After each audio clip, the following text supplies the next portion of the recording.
Hello friends, welcome back to my YouTube channel. So last episode जहाँ से खत्म हुआ था वहीं से एपिसोड शुरू करते हैं। कुमिक्सन एक स्पून कॉन्ची खा लेता है और फिर स्माइल करने लगता है। शुनेन से कहता है तुम ऐसे क्या देख रही हो, खाना शुरू कर दो। शुनेन सेकेंड स्पून जैसे ही खाने वाली होती है कुमिक्सन उसे फिर से खा लेता है। शुनेन तंग हो जाती है और कहती है तुम ये क्या कर रहे हो। कुमिक्सन कहता है मैं तुम्हें परेशान कर रहा हूँ। शुनेन कहती है अच्छा तो तुम ऐसा इसलिए कर रहे हो क्योंकि तुम्हें लगता है कि मैंने नर्स से कहा था कि तुम मुझे गालियाँ देते हो।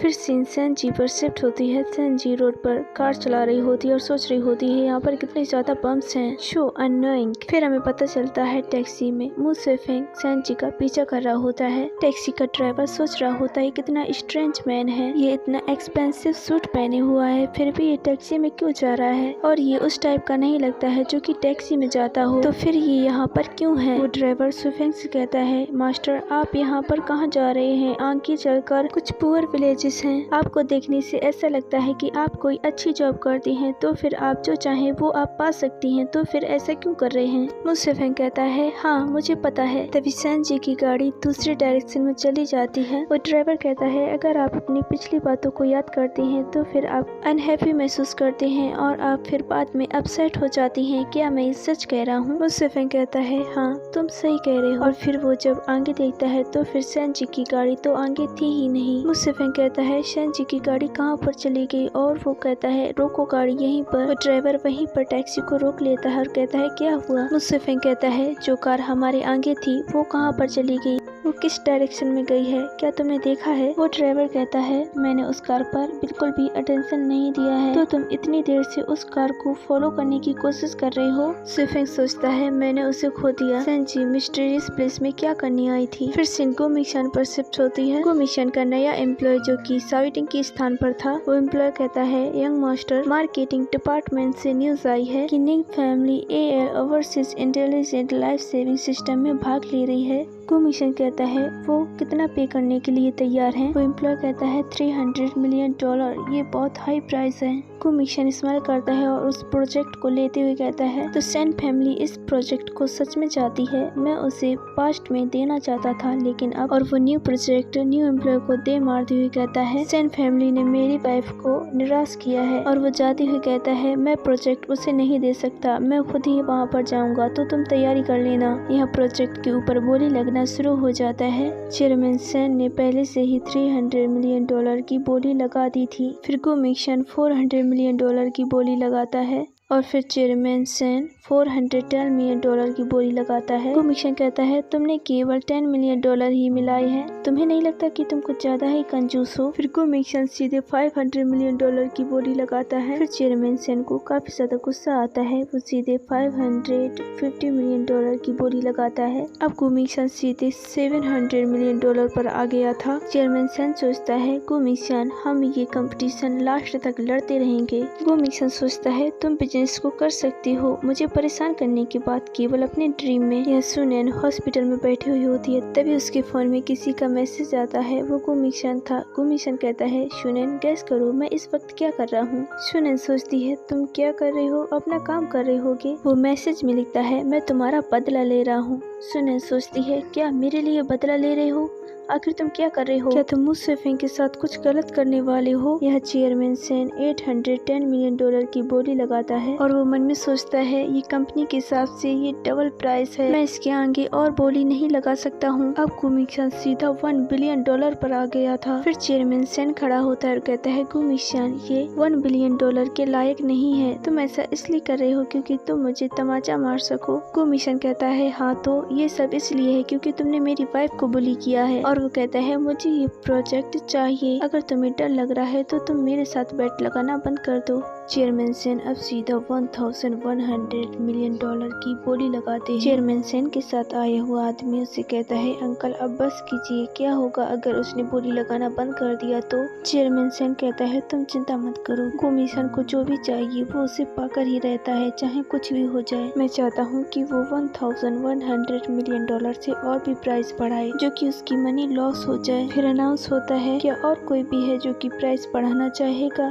तो कोई आवाज नहीं आती। आती है। चेयरमैन सेन सोचता है आखिर को मिशन कुछ क्यों नहीं बोल रहा है और फिर वो प्रोजेक्ट चेयरमैन सेन के नाम हो जाता है और यही था को मिशन का रिवेंज। चेयरमैन सेन तो चक्कर खाकर नीचे गिर जाती है और कहता है अब सब कुछ खत्म हो चुका है। तभी वो आदमी को मिशन के पास भाग कर आता है और उसकी कॉलर पकड़ लेता है और उसे कहता है हम सब यहाँ पर बिजनेसमैन है तो तुम ऐसा कैसे कर सकती हो। को मिशन सडनली उसे किक करता है, वो आदमी दूर जाकर गिरता है। को मिशन कहता है तुम केवल सेन फैमिली के एक लैप डॉग्स हो तो तुम्हें ये किसने राइट दिया कि तुम मुझसे इस टोन में बात करो। और को मिशन कहता है सैन फेंग तुम अपने सबॉर्डिनेट से कह दो कि वो अपनी लाइन में रहे। सैन फेंग जो कि सैन जी के फादर का ही नाम था। सैन फेंग कहता है लिनियोंग तुम मुसीबत को पैदा मत करो। और सैन फेंग को मिशन से कहता है चेयरमैन गु मैं आपसे माफी चाहता हूँ, इसमें रिस्पेक्ट करने की थोड़ी कमी रह गई है। और को मिशन जाते हुए कहता है आज का ये छोटा सा खेल तुम्हारे और सैन जी को सबक सिखाने के लिए था। मेरी वाइफ के रास्ते में मत आना, नहीं तो आज जो हुआ है वो बार बार होगा। सैन फेंग सडनली दरवाजे पर किक करता है और वो अपनी डॉटर से कहता है ये सब तुम्हारी वजह से हुआ है। वो तुम्हें एक्सेप्ट करने के लिए तैयार भी नहीं है और वो हमारे रास्ते में भी आ रहा है। सैन जी कहती है फादर ये आपकी गलती है, आप ही बोली के ऊपर बोली लगाते जा रहे थे, इसमें मेरी क्या गलती है। आपने ये सब जोश में आके किया और उसने ये सब प्लान किया था। सैन फेंग कहता है शट अप। तभी सैन जी की मदर सैन फेंग के पास आती है। अच्छा ठीक है अब तुम गुस्सा मत हो, वो हमारे लिए चिंता करती है और वो कहती है को मिशन की एक फियांसे है ना और वो म्यूट भी है, हमको मिशन को कुछ नहीं बोल सकते लेकिन उसकी वाइफ को तो सबक सिखा सकते हैं ना। यह सुनैन हॉस्पिटल से अनाथालय में आई हुई थी। तभी मिशन कहती है सुनैन तुम यहाँ पर कब आई, मैंने सुना है कि तुम्हें हॉस्पिटल में रखा जा रहा है ट्रीटमेंट करने के लिए, फिर तुम रेस्ट क्यों नहीं कर रही हो। सुनैन कहती है हॉस्पिटल बहुत ज्यादा बोरिंग है इसलिए मैं तुम्हारी हेल्प करने के लिए यहाँ पर आ गई। मिशन कहती है मुझे तुम्हारी हेल्प की जरूरत नहीं है, तुम यहाँ पर मेरे पास बैठो और बच्चों के साथ खेलो। तभी वहाँ पर 3 गुंडे आते हैं और कहते हैं यहाँ का ऑनर कौन है, किसी ने इस लैंड को खरीद लिया है तो अब ये एक अनाथ आश्रम नहीं है, तो तुम सब लोग कल के बाद यहाँ से चले जाना। मिशन कहती है क्या कल तक, यहाँ पर काफी सारे चिल्ड्रंस है तो हम कल तक कैसे छोड़ सकते हैं, प्लीज आप हमें थोड़ा और समय दीजिए। तभी वो बैड बॉय कहता है मुझे ये सब नहीं सुनना है, तुम अगर कल सब लोग यहाँ से नहीं निकले तो मैं तुम लोगों की टांगे तोड़ दूंगा। तभी उनमें से एक दूसरा बॉय वॉल पर डिस्ट्रॉय लिखने लगता है। तभी वहाँ से एक चाइल्ड आता है और कहता है ये मेरी स्केचिंग है, इसे बर्बाद करना बंद करो। लेकिन वो बैड बॉय उसकी कोई बात नहीं सुनता है। तभी वो छोटा सा चाइल्ड उसके हाथ पर बाइट कर लेता है। तभी वो बैड बॉय उस चाइल्ड को मारने वाला होता है। तभी मिशन आ जाती है और कहती है इस चाइल्ड को मत छूना। और फिर उसके पीछे से कोई जोरों से मारता है। वो कहता है कौन है जिसने मुझे हिट किया। वो सुनैन थी। सुनैन वहीं पर खड़ी हुई थी। बैड बॉय कहता है तुम पागल वुमन, तुम्हारी हिम्मत कैसे हुई मुझे पीछे से मारने की। वो बैड बॉय कहता है हे ये दिखने में काफी ज्यादा सुंदर लग रही है, चलो चलो पर इसके साथ फन करती हैं। और वो तीनों उसके पास पढ़ने लगती हैं। तभी मिशन उसके हाथ में बाइट कर लेती है और सुनैन से कहती है तुम यहाँ से भाग जाओ। तभी उनमें से एक बैड बॉय उन्हें मारते हुए कहता है तुम सबने अपनी मौत को बुलाया है, अब तुम मर जाओ। सडनली वहाँ पर पुलिस की गाड़ियाँ आ गई थी। वो तीनों बैड बॉय कहती हैं यहाँ पर पुलिस आ गई है, किसी ने पुलिस को कॉल कर दिया है, चलो अब हमें यहाँ से चलना होगा। और वो तीनों वहाँ से भाग जाते हैं और सुनैन से कहती है मैं तुम्हें अगली बार देख लूंगा, ये मत भूलना कि मैं तुम्हें से बदला लेने आऊंगा। सुनैन रोते हुए कहती है नहीं वो इतनी आसानी से हम लोगों को नहीं जाने देंगी, आखिर ये सब किसने किया, अब मैं अनाथ आश्रम को कैसे प्रोटेक्ट करूंगी। तभी एक आदमी मुसेफिंग के पास आता है और उसे कहता है यंग मास्टर स्काई हार्बर बहुत बड़ी मुसीबत में फंस चुका है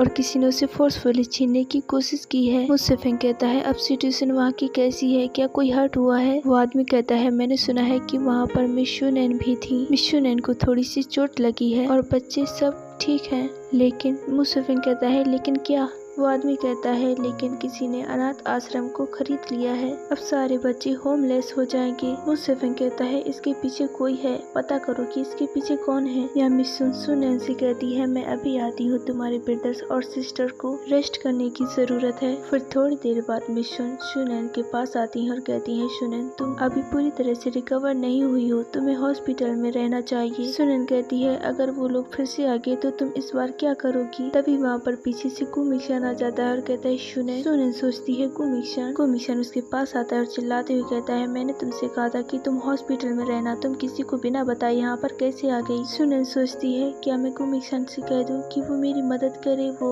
एशियन ग्रुप का चेयरमैन है, वो मेरी मदद कर सकता है, क्या मैं उससे पूछूं कि वो मेरी मदद करेगा। तभी गुमिक्शन उसका जोर से हाथ पकड़ता है और कहता है अगर तुम बिना बताए यहाँ पर दोबारा आई तो मैं इस अनाथ आश्रम को बर्बाद कर दूंगा। फिर सुनेन अपना माइंड चेंज कर लेती है और कहती है नहीं, मैं इसे नहीं कहूंगी, ये एक डेविल है। अगर मैंने इसे कहा और अगर इसको गुस्सा आ गया तो ये यहाँ पर ऑयल को डालकर आग लगा डालेगा। और फिर वो सुनेन का हाथ पकड़ता है और उसे खींचते हुए ले जाता है और कहता है चलो मेरे साथ। तभी वो छोटा सा चाइल्ड मिस्सुन से कहता है मिस्सू को वो मैन कहाँ पर ले जा रहा है, क्या वो उसे मारने के लिए जा रहा है। यहाँ मिस्सुन सोचती है मुझे लगता है कि सुनेन अच्छे हालातों से नहीं गुजर रही है। यहाँ मु सेफिंग सेंची के पास आता है और उसे कहता है मुझे पता है कि तुम्ही ने ये सब किया है ना, ये तुम्ही किया है बताओ। सेंची कहती है मेरे फादर ने जब से उस प्रोजेक्ट को खरीदा है सब लोग उनकी हंसी उड़ा रहे हैं, इसलिए हमने अपने गुस्से को शांत करने के लिए। मु सेफिंग कहता है केवल अपने गुस्से को शांत करने के लिए तुमने ये सब किया, तुम्हें पता है कि कितने बच्चे होमलेस हो जाएंगे। सेंची कहती है मैं तो भूल ही गई थी, तुम ऐसा रिएक्ट इसलिए कर रहे हो क्योंकि तुम भी अनाथ आश्रम में रहे हो और तुम मु फैमिली में एक अवैध संबंध से पैदा किए हुए चाइल्ड हो। मु सेफिंग कहता है तो तुम्हें क्या चाहिए। सेंची कहती है मास्टर मु तुम तो काफी ज्यादा इंटेलिजेंट हो, क्यों ना हम दोनों एक दूसरे से हाथ मिला ले और एक दूसरे के साथ डील कर ले। मु सेफिंग कहता है अगर तुम्हारा प्लान क्या है। सेंची कहती है मुझे पता है कि तुम अभी भी सुनेन को बहुत ज्यादा पसंद करती हो, लेकिन तुम उसे पा नहीं सकती हो क्योंकि वो गुमिक्शन के साथ रहती है। क्योंकि गुमिक्शन एक डेविल है तो तुम उसके अगेंस्ट जाकर सुनेन को नहीं पा सकती हो। क्यों ना हम ये ब्लेम गुमिक्शन के ऊपर डाल दें और फिर सुनेन उससे नफरत करेगी। क्या ये हम दोनों के लिए अच्छा नहीं है। प्लस में अगर तुम मेरी हेल्प करती हो तो फिर सैन फैमिली हमेशा तुम्हारी मदद करेगी। मुसेफिंग कहता है ओके मैं एक्सेप्ट करता हूँ। यह सुनेन अभी भी सोच रही होती है कि क्या मैं गुमिक्शन से मदद मांग लूँ, लेकिन क्या वो मेरी मदद करेगा। फिर सुनेन की फोन पर मुसेफिंग का मैसेज आता है। मुसेफिंग उससे मिलने को कहता है। सुनेन मुसेफिंग के पास जाती है, उससे कहती है कि तुमने कहा था कि इसका एक सॉल्यूशन है, क्या हम वापस से अनाथ आश्रम को पा सकते हैं। मुसेफिंग कहता है सॉरी मैं ये नहीं कर सकता, क्या तुम्हें पता है कि इसके पीछे कौन है। सुनेन कहती है हाँ बताओ इसके पीछे कौन है, मुझे नहीं पता। मुसेफिंग कहता वो गुमिक्शन है। सुनेन ऐसा सुनकर बिल्कुल शॉक रह जाती है। तभी मुसेफिंग कहता है उसे पता है कि तुम स्काई हार्बर की तरफ फीलिंग रखती हो, इसलिए उसने उसे बर्बाद करने का सोचा क्योंकि इस तरह तुम उसके साथ हमेशा रह पाओगी। और वो कहता है सुनेन वो एक डेविल है। सुनेन सोचती है क्या सच में वो वही है। ओके गाइस आज का वीडियो यहीं पर खत्म करते हैं। वीडियो पसंद आए तो वीडियो को लाइक, चैनल को सब्सक्राइब करना मत भूलना। Thank you for watching, bye bye.